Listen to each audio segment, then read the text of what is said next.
आज का हमारा टॉपिक रहेगा क्रिया, जिसे आप अंग्रेजी में कहते हो वर्ब। क्या? वर्ब, क्रिया।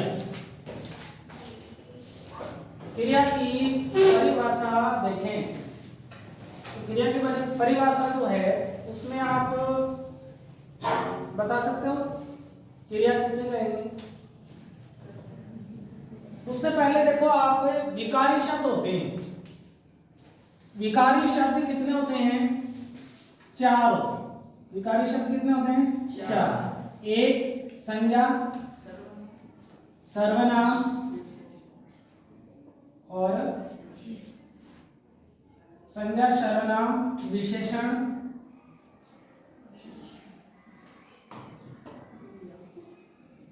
और क्रिया। ठीक है। इन विकारी शब्दों में अब हम पढ़ रहे हैं क्रिया। क्रिया जिन शब्दों से किसी काम का करना या होना पाया जाता है वो शब्द क्या कहलाते हैं? क्रिया कहलाते हैं। ठीक है ना। जिन शब्दों से किसी काम का करना या होना पाया जाए वो शब्द क्या कहलाएंगे? क्रिया। ठीक है ना। या मैं कहूं कि काम के नाम को ही क्रिया कहते हैं। काम के नाम को ही क्रिया कहते हैं। आपको बताया गया था कि संज्ञा बताई थी ना, संज्ञा, कि किसी के नाम को ही संज्ञा कहते हैं, है ना। तो काम के नाम को क्या कहेंगे? क्रिया। समझ रहे हो बात को? तो देखिए, जैसे मैं कहूं कि राम आम खाता है। राम आम खाता है। ठीक है। अब इसमें आप ये बताओ, काम का नाम बताओ क्या है? खाने का तो काम है, तो ये क्रिया है। ये क्या है? क्रिया। ठीक है ना। ये खाना है ना, खाना, ये क्या है? क्रिया है, क्योंकि काम का नाम है। लेकिन इसमें आपको एक बात और ध्यान में रखनी है कि क्रिया है, उससे हमें क्या पता चलता है कि किसी काम का करना है होना ही तो पता चलता है ना। इसके अलावा भी एक क्रिया का एक काम है। कौन सा? कि क्रिया अवस्था बताती है, स्टेट। क्या बताती है? स्टेट भी बताती है, अवस्था भी बताती है। जैसे आप देखिए, इसमें तो आपको पता चल रहा है कि काम का नाम है, काम का नाम है, ये क्रिया है। लेकिन ऐसा वाक्य भी आ सकता है जिसमें कोई काम हो ही नहीं रहा है, तो आप भी कहोगे कि सर ये तो इसमें तो काम ही नहीं हो रहा, क्रिया कैसे पता लगेगा? वैसे वाक्य के अंत में हमें क्या मिलती है?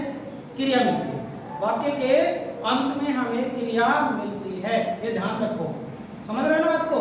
तो जैसे देखो, मैं कहूं राम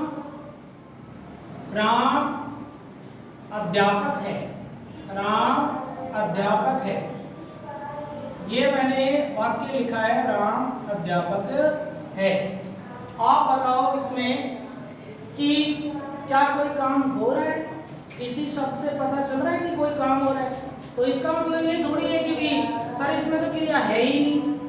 क्रिया की परिभाषा हमने देखी तो उसमें आपको ये बताया कि जिन शब्दों से किसी काम का करना या होना पाया जाए उसे क्रिया कहते हैं। लेकिन इसमें तो कोई काम हो ही नहीं रहा है, तो क्या क्रिया नहीं है? है, क्रिया है। वो क्रिया क्यों है?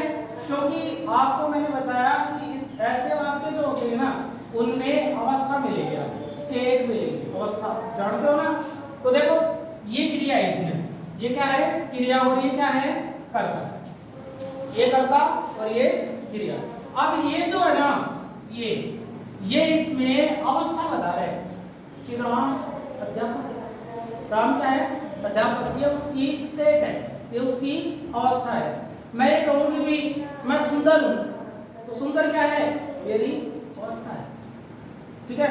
और मैं कहूं कि अवस्था, समझ रहे हो बात को? और ध्यान देना, पहले तो क्रिया की जो परिभाषा है वो आपके समझ में आई क्या? क्या बताया मैंने कि जिन शब्दों से किसी काम का करना या होना पाया जाए उसे क्रिया कहते हैं। और आसान भाषा में आसान सा जो तरीका उसमें मैंने आपको बताया कि काम के नाम को ही क्या कहते हैं, क्रिया कहते हैं। समझ रहे हो ना बात को। और एक बात और बताई मैंने कि क्रिया अवस्था भी बताती है, क्रिया अवस्था भी बताती है। ये आप ध्यान में रख लोगे तो फिर क्रिया ढूंढने में आपको कोई दिक्कत नहीं होगी। ठीक है। फिर इसके बाद में हम कहें कि क्रिया कर्म के आधार पर क्रिया के कितने भेद होते हैं, कर्म के आधार पर क्रिया के कितने भेद होते हैं। तो कितने भेद होते हैं, दो होते हैं ना, ध्यान देना। एक तो होता है अकर्मक क्रिया, ध्यान से समझ लेना इसको, अकर्मक क्रिया। ठीक है। दूसरा इसमें आता है आपका सकर्मक क्रिया, सकर्मक क्रिया। कर्म के आधार पर क्रिया के दो भेद होते हैं, अकर्मक क्रिया, दूसरा सकर्मक क्रिया। ठीक है। अकर्मक क्रिया देखो, अकर्मक इसका मतलब है अ प्लस कर्म, अ प्लस कर्म। ठीक है, अ प्लस कर्म, ये उपसर्ग है इसमें। उपसर्ग है वो किसी भी शब्द के प्रारंभ में जुड़ते हैं और अंत में जुड़ते हैं प्रत्यय। ठीक है, अ उपसर्ग है। यहां पे देखो से प्लस कर्म, से प्लस कर्म। ठीक है। देखो उपसर्ग होते हैं ना, उनका स्वयं का कोई अर्थ नहीं होता, उनका स्वयं का कोई अर्थ नहीं होता। जब वो किसी शब्द के साथ में जुड़ते हैं ना तब वो अपना अर्थ प्रकट करते हैं। ठीक है ना। हम किसी उपसर्ग का अब किसी भी वाक्य में स्वतंत्र रूप से प्रयोग नहीं कर सकते। आप ए का कर सकते हो क्या स्वतंत्र रूप से प्रयोग? नहीं कर सकते। ये तो किसी शब्द के साथ में जोड़कर ही इनका प्रयोग हम कर सकते हैं।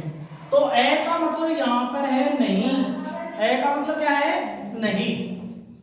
तो इसका मतलब क्या है, कर्म नहीं, कर्म नहीं। जिस क्रिया का कोई कर्म ही नहीं होता तो क्या होगा, अकर्मक क्रिया। वो कौन सी क्रिया होगी, अकर्मक क्रिया। और ये से का मतलब यहां पर क्या है, सहित और कर्म सहित, कर्म सहित। समझे बात को, कर्म सहित। जो जिस क्रिया में, जिस वाक्य में हम बात करें कि क्रिया का कर्म होता है, क्रिया का कर्म, या मैं दूसरे शब्दों में कहूं कि जिस वाक्य में क्रिया का प्रभाव कर्म पर पड़े, क्रिया का प्रभाव कर्म पर पड़े, वो होती है सकर्मक क्रिया। और जिस क्रिया का प्रभाव कर्ता पर पड़े वो क्या कहलाएगी, अकर्मक क्रिया। समझ रहे हो बात को। तो अकर्मक और सकर्मक क्रिया हमें अलग करनी आनी चाहिए। पूछते हैं परीक्षा में तो आपको ये अलग करनी आनी चाहिए। अब देखिए आप ध्यान देना, आपको कहा जाए कि बताओ राम पत्र पढ़ता है,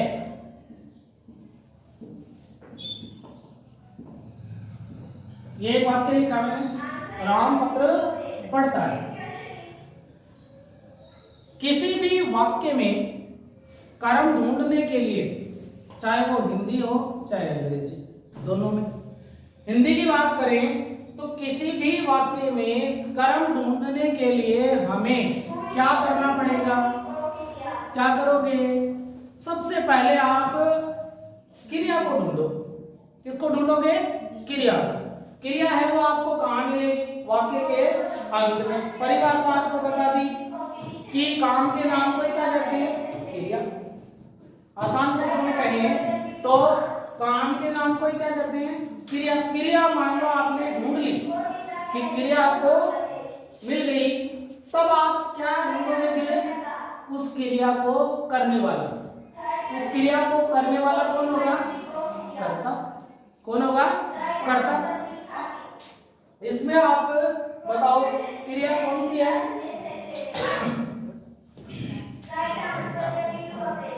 हाँ देखो ये क्रिया मिल गई आपको, ये क्रिया और ये सहायक क्रिया, ठीक है ना। अब इधर आओगे आप, क्रिया को कर कौन रहा है? कौन कर रहा है? राम। कर्ता और क्रिया हमें मिल गई, कर्ता भी मिल गया, ये तो है कर्ता, ओके, और ये क्या है? क्रिया। ये दो बातें आपको ध्यान में रखनी है, हमें पहले क्रिया ढूंढनी है। क्रिया मिल गई, फिर हम चलेंगे कर्ता को ढूंढेंगे, कर्ता को ढूंढेंगे। तो कर्ता आपको मिल गया, अब आपको इसका पता लगाना है कि कर्म है कि नहीं, ये कर्म है कि नहीं। तब आप क्या करोगे? इनके बीच में, कर्ता और क्रिया के बीच में, यहां पर आप क्या करोगे? कर्ता और क्रिया के बीच में प्रश्न पूछोगे, क्या, किसे, क्या, किसे, ठीक है ना। अंग्रेजी में व्हाट और हु, ठीक है ना। क्या का उत्तर आ जाए तो कर्म, किसे का उत्तर आ जाए तो भी कर्म। मान लो दोनों का ही उत्तर आ रहा है तो भी दो कर्म हो जाएंगे, कर्म दो भी हो सकते हैं, ठीक है ना। तो बताओ राम पढ़ता है, अब इनके बीच में प्रश्न पूछेंगे कि राम क्या पढ़ता है? राम क्या पढ़ता है? क्या पढ़ता है? उत्तर आया क्या? आया नहीं आया? राम क्या पढ़ता है? पत्र पढ़ता है, राम पत्र पढ़ता है, ठीक है ना। तो यहां पर ये क्या है? कर्म। तो इसलिए ये कौन सी क्रिया हो जाएगी? सहकर्मक क्रिया। कौन सी क्रिया हो जाएगी? सहकर्मक क्रिया। और मैं ये कहूं मोहन, मोहन, मोहन जोर से बोला, मोहन जोर से बोला।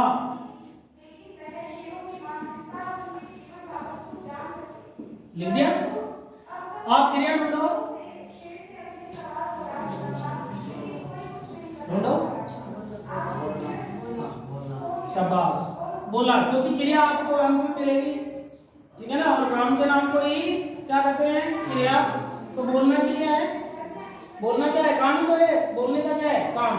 तो ये क्रिया हुई, फिर आप क्या ढूंढोगे? कर्ता। कर्ता बताओ कौन है? हाँ मोहन।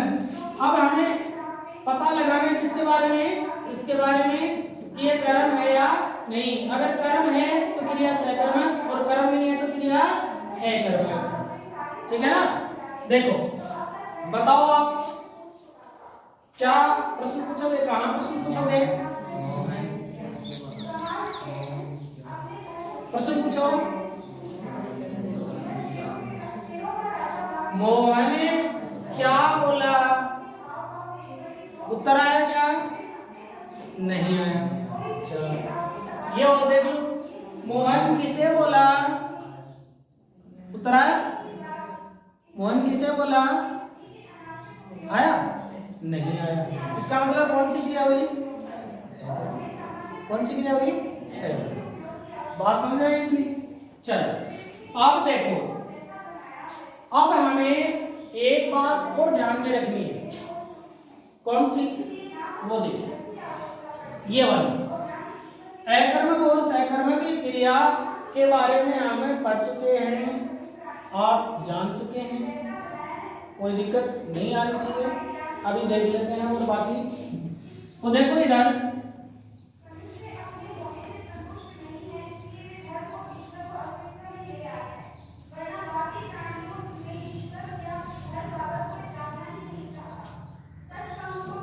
ध्यान देना, मैं यहां पे मैंने लिखा है, लिखा है, ठीक है। फिर मैंने लिखा एक और है, और ऊपर मैंने लगा दिया बिंदु लगाइए तो है, ठीक है। फिर मैंने लिखा हूं, फिर मैंने लिखा था, थी, ठीक है। थे। ये देखिए, ये सहायक क्रिया है। क्या है? सहायक क्रिया। अंग्रेजी में आप देखते हो ना, ये तो अंग्रेजी में इज, और ये क्या है? आर।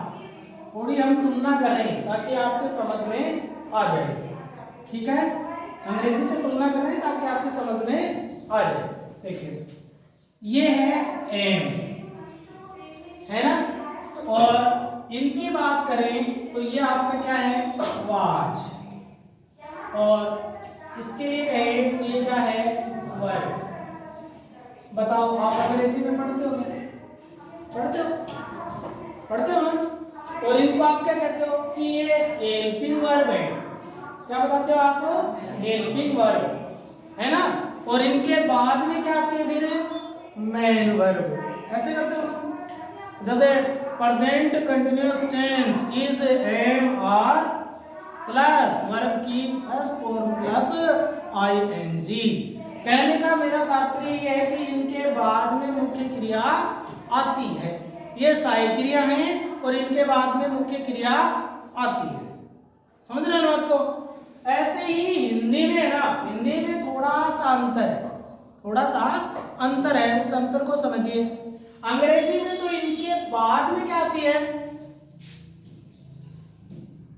इनके बाद में जैसे इज है, इज के बाद में क्या आएगी? Main verb. क्या आएगी? मेन वर्ब आती है। मेन वर्ब भी तो आती है। या मैं ऐसे लिख दूं कि वर्ब की फर्स्ट फॉर्म प्लस आईएनजी, ऐसे आप करते हो, लगाते हो ना। आर के बाद में वर्ब की फर्स्ट फॉर्म प्लस आईएनजी लगाते हो ना इनमें। तो ऐसे देखो, हिंदी में क्या होता है? इनसे पहले मुख्य क्रिया होनी चाहिए। इनसे पहले क्या होनी चाहिए? मुख्य क्रिया होनी चाहिए। जैसे देखिए, राम, ये देख लो आप, राम अध्यापक है। राम अध्यापक है। आप देखो इसमें क्रिया कौन सी है? क्रिया है। वेरी गुड, है। अब बताओ, इससे पहले मुख्य क्रिया है क्या? किसी काम का नाम है क्या? नहीं है ना। तो इसका मतलब ये क्या है?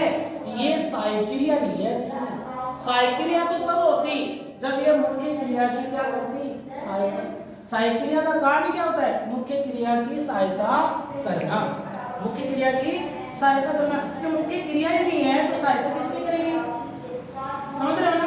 तो इसका मतलब ये है कि इससे पहले मुख्य क्रिया नहीं है, तब ये खुद ही मुख्य क्रिया का काम करने लग जाती है। खुद ही क्या करने लग जाती है? मुख्य क्रिया का काम करने लग जाती है। तो देखो, इससे पहले मुख्य क्रिया नहीं है ना, नहीं है ना, तो ये खुद ही क्या कर रही है? मुख्य क्रिया का काम। इतनी बात समझ में आई? आई बात समझ में? और जब ये क्रिया ऊपर मैंने जो लिख रखी है ना, ये सहायक क्रिया जब वाक्य में स्वयं ही मुख्य क्रिया का काम करने लग जाती हैं, तो वह वाक्य कौन सी क्रिया का उदाहरण रहेगा? कर्म क्रिया का उदाहरण रहेगा। ये ध्यान रखना, ठीक है ना। अगर इनसे पहले मुख्य क्रिया नहीं हो तो ध्यान देना, आप उस वाक्य में कौन सी क्रिया बताओगे? कर्मक क्रिया। अगर मुख्य क्रिया है तब हमें वो पर्सन वाला काम करना है, पर्सन पूछना है। समझ रहे हो ना आपको? तो ये कौन सी क्रिया बताओ? अब आप कहोगे सर, आपने तो कहा था कि कर्ता क्रिया ढूंढो और कर्ता ढूंढो और फिर उसके बाद में बीच में प्रश्न पूछ लो, क्या और किसे, है ना, क्या और किसे। तो हमने कर्ता को भी ढूंढ लिया और क्रिया को भी ढूंढ लिया, बीच में प्रश्न पूछा। दोनों को साथ में रखना है, कर्ता और क्रिया को साथ में रखना है, बीच में प्रश्न पूछना है। कर्ता को छोड़ना नहीं है, कहीं आप कर्ता को छोड़ दो। समझ रहे ना? तो कर्ता को भी ले लिया और क्रिया को भी ले लिया, इनके बीच में प्रश्न पूछेंगे, राम क्या है? क्या का उत्तर आ गया ना? तो क्रिया क्या होनी चाहिए? सहकर्मक। लेकिन सहकर्मक नहीं है, सहकर्मक नहीं है। क्यों नहीं है? क्योंकि है ये सहायक क्रिया जो थी ना, ये खुद क्या कर रही है? मुख्य क्रिया का काम कर रही है, इसलिए ये सहकर्मक क्रिया नहीं है। समझ रहे हो आप? बता दोगे? बोल करो आपके सामने, देखो आप बताओ। जैसे मैं कहूं मोहन सुंदर है, मोहन सुंदर है, बताओ कौन सी क्रिया है इसमें? कौन सी है? अकर्मक। Very good. कैसे? है आ गया, क्या आ गया? है आ गया। और है से पहले क्या नहीं है? मुख्य क्रिया नहीं है। मुख्य क्रिया कौन सी है इसमें? खुद ही है। ये खुद ही किसका काम कर रहा है? मुख्य क्रिया का काम कर रहा है। इससे पहले मुख्य क्रिया है ही, इसलिए अकर्मक क्रिया है। क्या है? अकर्मक क्रिया है। बात समझ में आई थी? कर दोगे? कोई दिक्कत नहीं है, ठीक है। फिर इसके बाद में एक बात और बताता हूँ आपको, काम में बहुत ही शानदार, वो दिमाग में जो हो जाता है। ये बात समझ में आ गई ना? एक पहले एक बात और देख लेते हैं।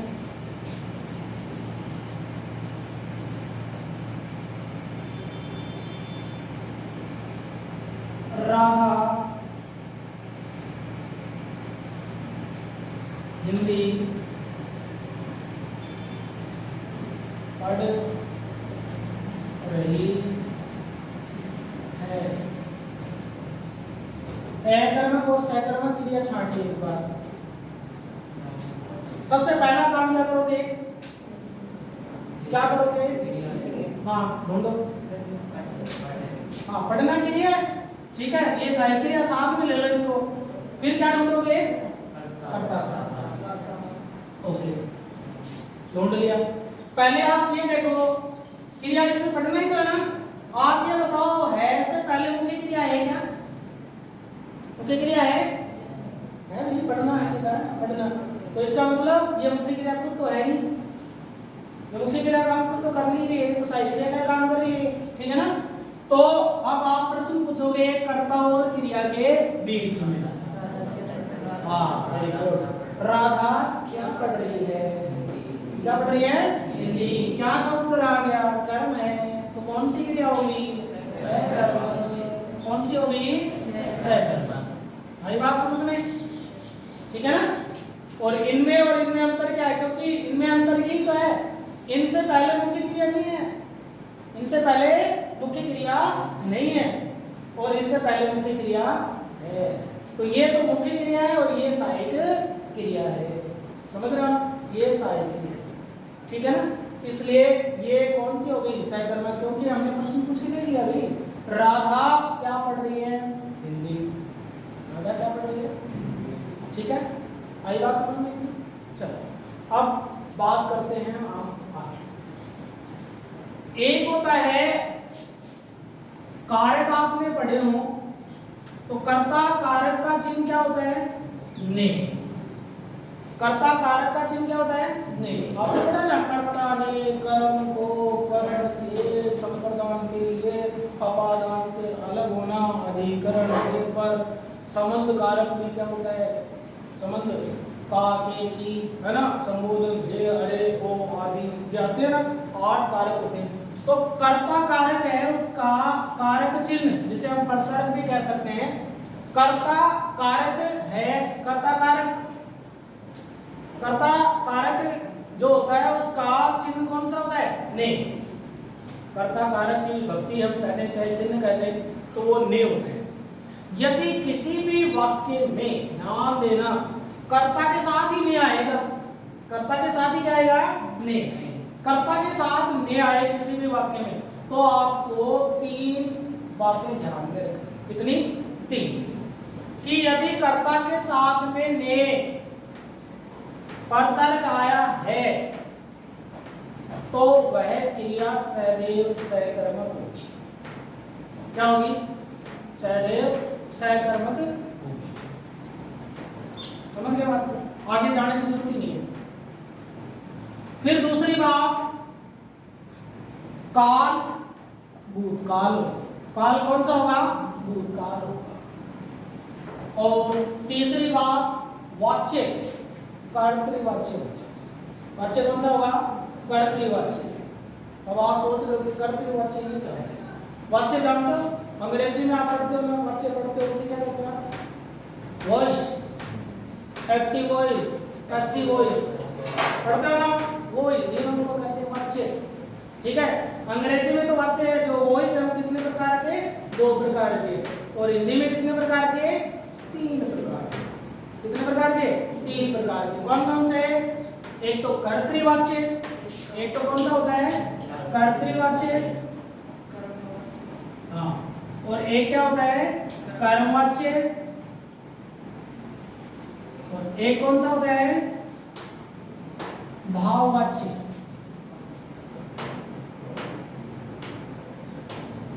बहुत आसान, बहुत आसान है। यदि कर्ता के अनुसार क्रिया आ रही है तो कर्तृवाच्य, कर्म के अनुसार क्रिया आ रही है तो कर्मवाच्य, और दोनों के अनुसार ही क्रिया नहीं आ रही है तो भाववाच्य।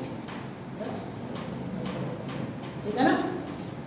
और मैंने आपको ये कुछ याद नहीं करना है, कोई रट्टा नहीं, इनको समझना है बस। और समझना क्या है? 3 बातें ध्यान में रखनी है कि यदि कर्ता के साथ में ने पर स लगाता है तो क्रिया सदैव सकर्मक होती है। क्रिया सदैव सकर्मक होती है।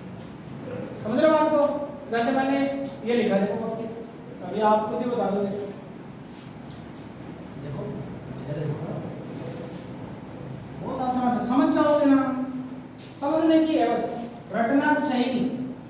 देखो बहुत फेमस वाक्य है, प्रसिद्ध।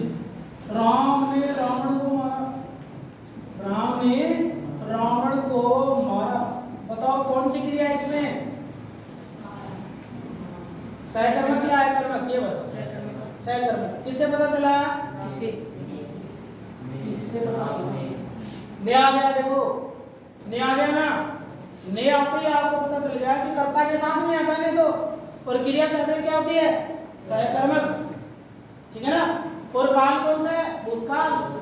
काल कौन सा होगा? भूतकाल। वाच्य कौन सा है? कर्तृवाच्य। वाच्य कौन सा है? कर्तृवाच्य। ये ध्यान रखना। ठीक है ना?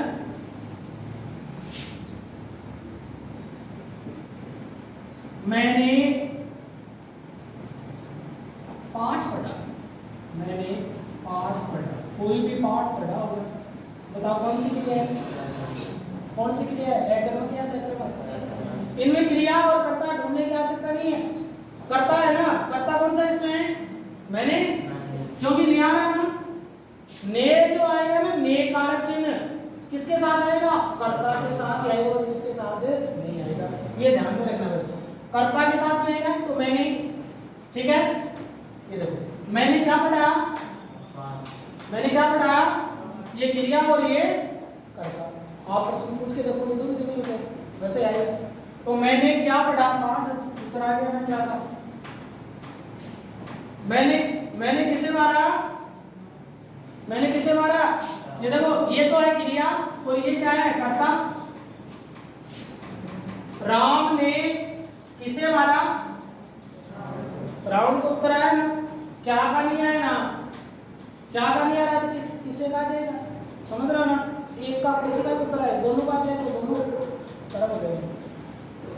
देखो इनमें थोड़ा आगे हम और देखेंगे, तब थोड़ा बहुत ऐसा होता है कि दोनों के उत्तर आ जाते हैं, तो उनमें कर्म नहीं भी होता है, कर्म एक ही होता है, 2 नहीं होते हैं। वो बातें भी हम देखेंगे बाद में। ठीक है ना? पहले जो आसान है वो समझें। ये इतनी बातें समझ में आई क्या? आई क्या? कर दोगे? ढूंढ लोगे आराम से, किसी प्रकार की कोई दिक्कत नहीं है। ओके, अब देखो और देख लो ऐसे, जैसे उसने खाना खाया, उसने खाना खाया।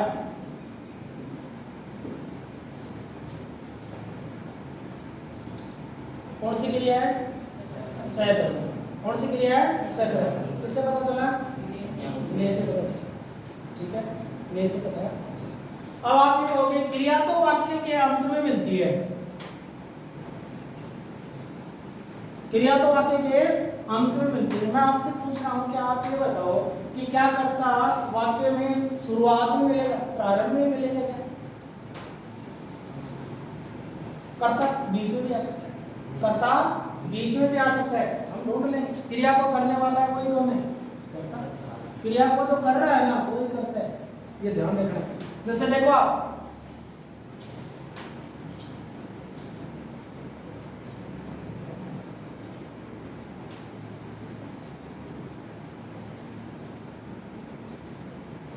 घड़े में पानी है, घड़े में पानी है।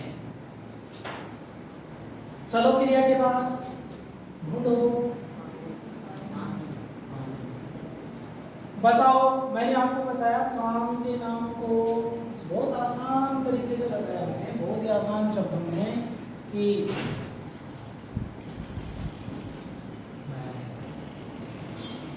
ठीक है।